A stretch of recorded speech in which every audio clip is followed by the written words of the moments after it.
Good morning, everyone. So, as you can see, that's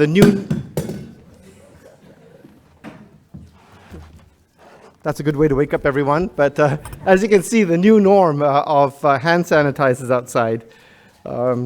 Senior Minister of State in the Ministry of Health and Ministry of the Environment and Water Resources, Dr. Amy Kaur, Professor Victor Tsao, President of the United States National Academy of Medicine, Professor Linda Fried, Dean, Mailman School of Public Health, Columbia University, National Academy of Medicine Council member, and co-chair of the International Commission of the Global Roadmap for Healthy Longevity Initiative, our co-chairs of the workshop, Professor John Beard, ARC Center for Excellence in Population Aging Research, University of New South Wales, Professor Sharon Inouye, Director, Aging Brain Center, the Marcus Institute for Aging Research, Harvard Medical School, distinguished guests, speakers, ladies and gentlemen.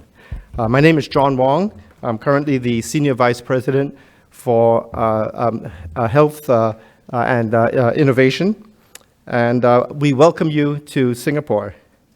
Thank you very much for joining us at a very interesting and challenging time in global health.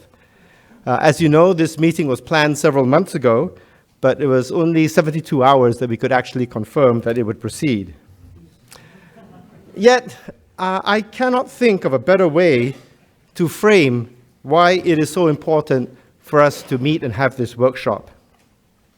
5 years ago, following the Ebola outbreak in West Africa, the US National Academy of Medicine convened an independent international multidisciplinary commission to propose a global health risk framework for the future to prevent, prepare, and respond to infectious disease crises.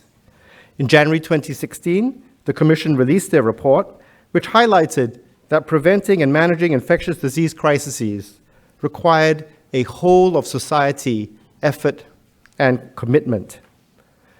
One could say that the National Academy of Medicine was prescient, given what we are seeing with the novel coronavirus.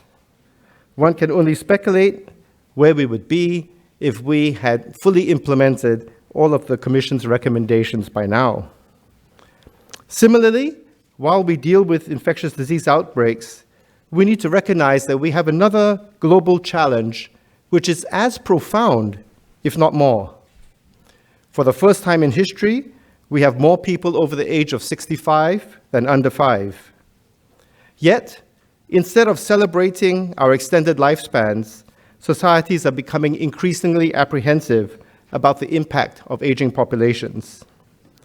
It is with this as background that the National Academy of Medicine convened a second independent international multidisciplinary commission to create a roadmap for healthy aging and longevity. The commission has convened 3 workshops, the first in November 2019 in Washington, D.C., which examined the social, behavioral, and environmental enablers for healthy longevity. The second, here in Singapore, will propose what we would like healthcare and public health systems to look like in 2030. And the third will be in June this year in Japan, looking at what science and technology is required to allow this all to happen.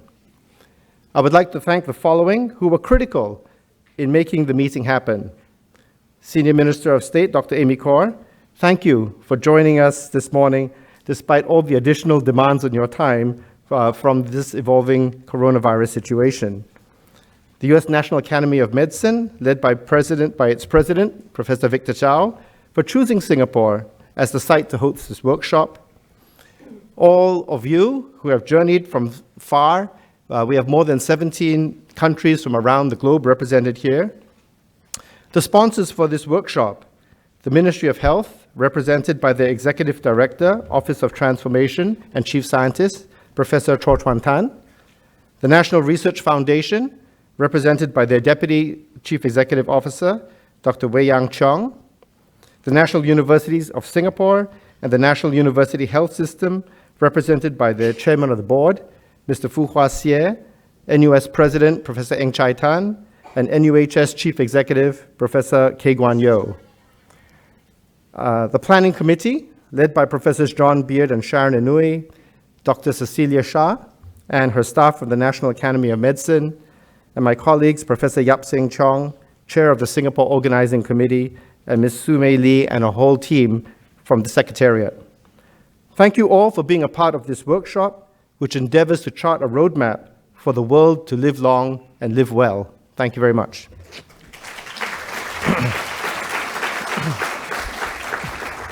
So at this point, perhaps I would like to invite the Senior Minister of State to give her welcome opening remarks. Minister.